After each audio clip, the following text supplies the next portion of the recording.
इमरान जो है वो एक बहुत अच्छा लड़का है। तो कभी भी ऐसे किसी यूजलेस रिश्ते की ये हानि करूंगी। मेरे कौन से गुनाह की सजा तो क्या सोच के तुमने ये स्टूपिड हरकत की? जान से बढ़कर कुछ नहीं होता। वैसे भी फंसी आपकी हर बात नहीं मान सकती। मेरी एक दूर की रिश्तेदार है, उसे अगर कहीं अच्छी सी नौकरी मिल जाए ना तो अपने घर का खर्चा निकाल सकती। ड्रामा सीरियल शिकवा में जब फंसी लाइबा से कहता है कि ऐसा नहीं हो सकता क्योंकि तुम मेरे दोस्त की बहन हो, उसे इनकार कर देता है तो लाइबा गुस्से में पागल हो जाती है और वो घर आकर चीखने चिल्लाने लगती है और कुछ ना समझने पे वो स्लीपिंग पिल्स उठा लेती है, उसको खा लेती है। और जब सर्वेंट उसके कमरे में आती है तो वो उसकी हालत देख के घबरा जाती है, घर वालों को बुला कर लाती है और घर वाले इसको हॉस्पिटल लेकर जाते हैं। वहाँ पता चलता है कि इसने शायद किसी मेंटल ट्रॉमा की वजह से ये सब किया है, इसको साइकोलॉजिस्ट को चेक कराएं या फिर किसी मेंटल स्ट्रेस की वजह से। और जब लाइबा होश में आती है तो इसकी अम्मी इसे पूछती है कि आखिर लाइबा तुम्हें कौन सी परेशानी है जिसकी वजह से ये सब किया। और लाइबा चीखने चिल्लाने लगती है और अपनी अम्मी से कहती है कि खुदा के वास्ते मुझसे ये सब ना पूछें। और लाइबा के रवैये से उसकी अम्मी हर्ट होती है। और उसके बाद फंसी को जब पता चलता है ज़ारून से तो वो परेशानी में आ जाता है और वो लाइबा को कॉल करके कहता है कि ज़िंदगी बहुत अहम शय है, तुमने ये क्या हरकत की है। तो लाइबा कहती है कि मुझे उस वक़्त कुछ समझ में नहीं आ रहा था, वैसे भी मैं हर बात आपकी नहीं मान सकती हूँ। मुझे ऐसा लग रहा था फंसी के जैसे ज़िंदगी बिल्कुल ख़त्म हो गई है।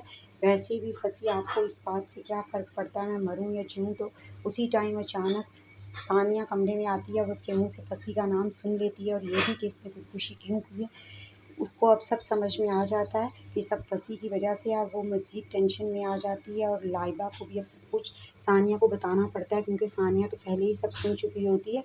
और दूसरी तरफ किरण जो है वो माफ़ी मांग लेती है रिफ़त के ससुराल से और कामरान और इमरान से इसकी मुलाकात 2-3 दफ़ा हो चुकी होती है। वो इसे पसंद करने लगता है और कैसर को इसके घर रिश्ता लेने के लिए भेजता है। और कैसर कहता है किरण की अम्मी से कि बहुत अच्छा लड़का है इमरान, वो कभी आपको शिकायत का मौका नहीं देगा, आपकी बेटी बहुत खुश रहेगी। और वो सब सुन रही होती है किरण बाहर खड़े और वो कहती है कि मैं ऐसे यूज़लेस लड़के से बिल्कुल शादी नहीं करूँगी, मैं तो उसकी शक्ल देखना पसंद नहीं करती, शादी तो दूर की बात है।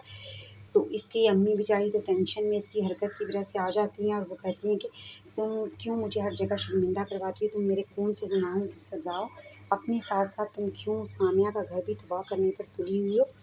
दूसरी तरफ सहीफ़ा अब अपना रवैया सानिया के साथ ठीक करती है और उसने किरण को क्योंकि जॉब का कहा हुआ होता है तो उस बात को पूरा करने के लिए वो ज़ारून और सानिया को अपने घर खाने पर इनवाइट करती है। और ज़ारून से कहती है कि ज़ारून बेटा मेरी एक दूर की रिश्तेदार हैं, वो बेचारी बहुत गरीब है, उसके अब्बू भी नहीं है, उसे घर चलाने के लिए किसी जॉब की ज़रूरत है, अगर तुम कहीं उसे लगवा दो तो चलो उसका घर चलता रहेगा।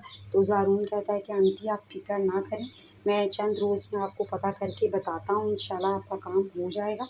और सहीफ़ा दिल में सोचती है कि अब सानिया मैं तुम्हारी बर्बादी किरण की सूरत में तुम्हारे करीब लेकर आऊँगी और वो भी ज़ारून के ज़रिए। और फिर वो किरण से कहती है कि तुम्हें इंशाल्लाह जॉब मिल जाएगी और फिर तुम्हें भी मेरा एक काम करना होगा, तुम्हें सानिया को उसके शौहर और उसके बाप की नज़रों में गिराना होगा। और किरण तो पहले ही तैयार है। वीडियो पसंद आई हो लाइक और सब्सक्राइब करें।